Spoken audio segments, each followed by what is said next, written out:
These are creepypasta stories.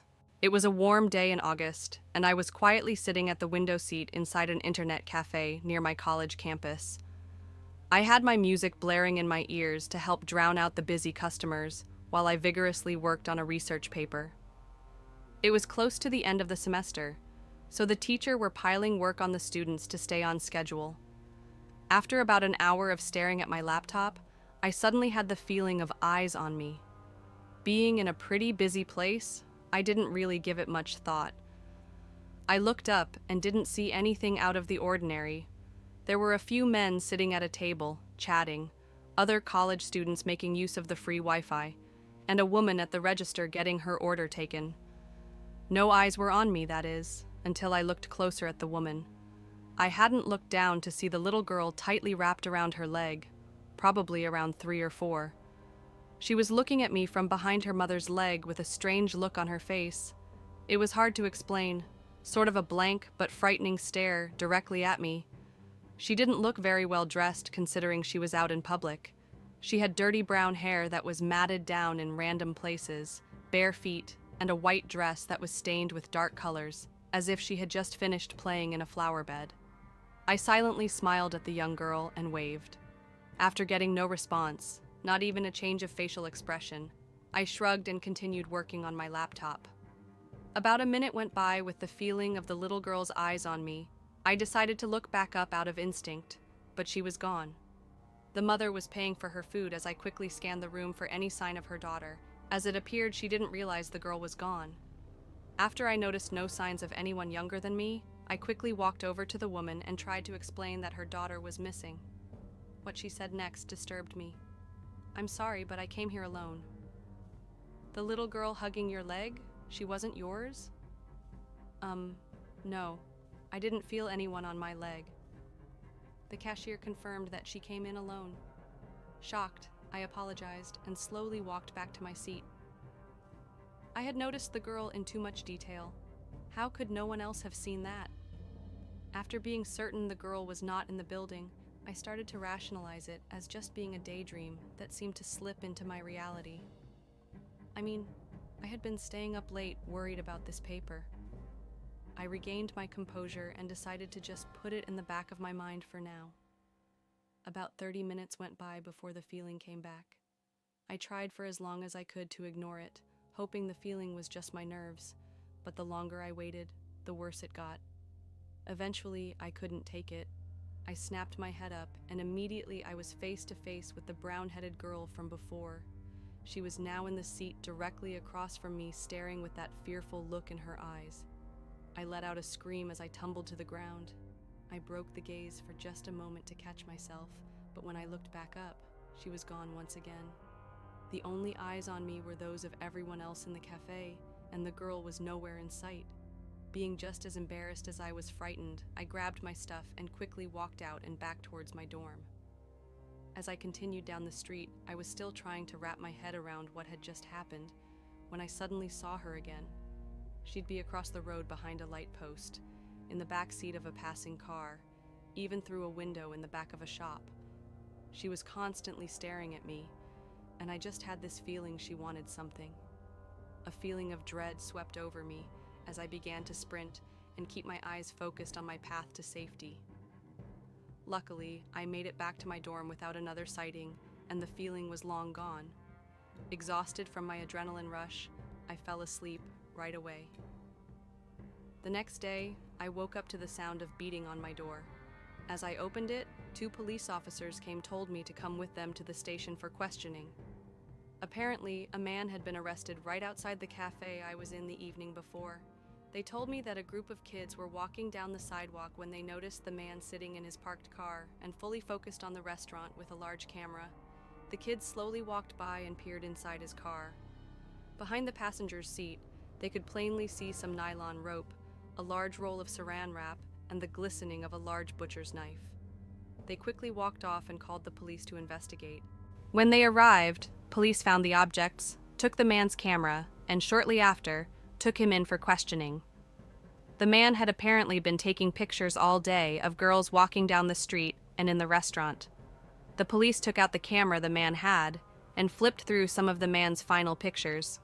My heart sank as they flipped through multiple pictures of me sitting on my laptop, getting up to talk to the woman at the register, falling out of my chair, and leaving the restaurant. Those were the last photos he had taken before he was caught, and they suspected I was going to be his next victim. They asked about me falling out of my chair, and that's when I revealed the events containing the little girl. I thought they would think I was crazy, but after describing her, the police chief's face went white. They told me they found out that the man had just recently been released from prison after serving a 25-year sentence for the kidnapping and murder of over a dozen women, ranging from 30 years old all the way down to a 3-year-old child being his last victim. They showed me an old newspaper clipping from the man's file that had a picture of the little girl, and after seeing it, a new feeling arose. This time I didn't feel dread, but a sense of remorse, fear, and peace all at once. The picture was taken sometime before her death, and she was standing barefoot in a field with long brown hair and a beautiful white dress. Second creepy past story. A single unfinished opera entitled The Matinee of the Damned is an incomplete and cursed piece of music that has plagued the eyes, ears, and hearts of those who bear witness to this piece, and has taken the lives of those who dare to try and finish the ballad. The opera originated in France by the hand of Jean-Baptiste Lully. Said to have been inspired by the nightmare induced by a fever, Lully began composing the opera in 1686. A few months after he began the laborious task of writing the initial composition, he began complaining of strange noises emanating from the walls and floors of his own home, which soon became a constant nuisance as the sounds began tormenting him even when he wasn't composing. Determined to finish his Lully struggled to compose while ignoring the sounds. In a bizarre and unfortunate accident, Lully stabbed his own foot with the pointed staff he used as a metronome. Infection set in, and 3 months later he succumbed to his injury. Only 2 years after Lully's death in 1689, the composer Henry Purcell attempted to finish the opera. At the age of 36, he died in a bizarre manner as well. Just as Lully, Purcell was tormented by odd sounds inside his own home when he worked on the opera. But unlike Lully, Purcell was also haunted by shadows and moans that echoed inside his home. Feeling unnerved, Purcell went out to a local tavern to calm himself and relax, only to return home and find himself mysteriously locked out. The night air was very cold, and he became ill, dying from a common cold. Jean-Marie Leclerc was the next composer to try his hand at finishing the opera. In 1763, he accepted the challenge and began his work. Like the composers before him, Leclerc was plagued by strange sounds, shadows, and now nightmares that haunted him day and night. 6 months after he resumed the opera, expanding the melody and introducing lyrics, Leclerc was tragically stabbed to death. His murder, to this day, remains unsolved. Many speculated that the murder was a hit, one that was set about his own wife. Almost 30 years after Leclerc's passing, Wolfgang Amadeus Mozart, perhaps the most famous composer that has ever graced the earth, was drawn to the enigmatic and rumored to be cursed opera. He too attempted to complete the opera, and just like the preceding composers, who met an untimely end, Mozart was slowly driven mad by unexplainable and perhaps ethereal forces. Sounds, shadows, nightmares, all plagued the musical prodigy. But unlike his predecessors, he began suffering from an unknown and devastating ailment. He suffered from crippling symptoms for 15 days before finally passing away. Some speculated that he had been poisoned, while others simply believe he was victim of a fever epidemic that swept through Vienna. No one can say for certain what caused Mozart's death, but his final work, the incomplete Matinee of the Damned, was sealed away by officials for close to 2 centuries. Wolf had only begun work on the melody, attempting to finish the haunting tune for all to hear, when he was slowly driven mad. In a frightening turn of events, Wolf tried to drown himself, only to be committed to an insane asylum until his death in 1903. Claude Vivier was the final composer who attempted to finish the damnable opera in 1982. Unfazed by the notion of a curse or early death, Vivier at last finished the melody and had only begun work on the lyrics. While working on a second incomplete opera, Glaubst du an die Unsterblichkeit der Seele? Do you believe in the immortality of the soul? He was tragically stabbed to death by an unknown man he had invited to his apartment. In a hauntingly tragic and often cursed associated line of reasoning, the final line of the second opera ended with, "Then he removed a dagger from his jacket and stabbed me through the heart." The Matinee of the Damned remains incomplete, save for the melody. Those who have performed the depressing and eerie melody claim to have suffered debilitating headaches or frightening chest pains. At least 2 are known to have taken their own lives shortly after performing. Still more who have listened to the melody reported feeling incredibly depressed, suicidal, homicidal, violent, and paranoid. Only small segments of the opera are currently known to exist and are exceedingly difficult to locate due to their controversial nature. Whomever dares next to complete The Matinee of the Damned has yet to step forward. Third, creepypasta story. Upon hearing the wind and leaves rustling, Ruby sat upright on a bench she somehow sat on. A bench in the woods? Where am I? She rose to her feet, surveying her surroundings, and now faced the bench where she had awakened. Patting her hoodie pocket, she found a small flashlight tucked inside. Where did this come from? Hold on, where did my cell phone go? While going through her pockets, she couldn't find what she was looking for. I'm in the woods. Not only that, but I don't have my cell phone, she said as she stepped back. She then turned on the flashlight, pointing it at the bench. Nothing was peculiar about it, except for the oddness of the wood. The frame, not made of metal, was pitch black. The seat appeared to be worn leather that someone had stretched too many times. Wait, is that bench made of human skin and bones? Ruby gasped. She stumbled backward and stepped on a twig, causing the brittle thing to snap under her foot. Slowly, she moved her flashlight upward, shining it on the tree behind the bench. Tattered pieces of old rust-colored clothes and dangling shoes tied together by their laces tangled in the branches. What exactly is going on here? In search of an escape route, Ruby moved her light downward. Indeed, there had to be one. An extra set of footsteps slowly approached, and humming accompanied it. The tune they hummed was out of place and creeped her out. After hiding behind the tree, she turned out the flashlight. The footsteps stopped, along with the haunting tune. A voice spoke out to her. "Where did you go? It's been ages since someone visited here." "Oh! Are we playing hide and seek?" They giggled. Oh, where could you be?" The person skipped toward Ruby's hiding spot behind the tree. Ruby clasped a hand over her mouth to prevent herself from screaming. She closed her eyes, hoping this person did not see or hear her. Right next to Ruby, the footsteps stopped, causing her to shiver. While looking over at her, they tapped their chin. "You should hide in a better spot." Ruby looked at the person across from her as she opened her eyes. They were missing skin on their hand, along with half of their face. Only skeletal remains were present. Facing Ruby, they turned to her and took a step forward, closing the distance between them while emphasizing that it isn't nice to stare. "Come with me," they said, extending their bony hand. Ruby took a step away, making them furrow their brow. "I won't ask you again." Showing a pair of fangs, they growled, commanding, "Come with me!" Ruby ran through the forest, turning on the flashlight she still held in her hand, hoping she would reach the end if she kept going in one direction. Despite running, she couldn't see any exit.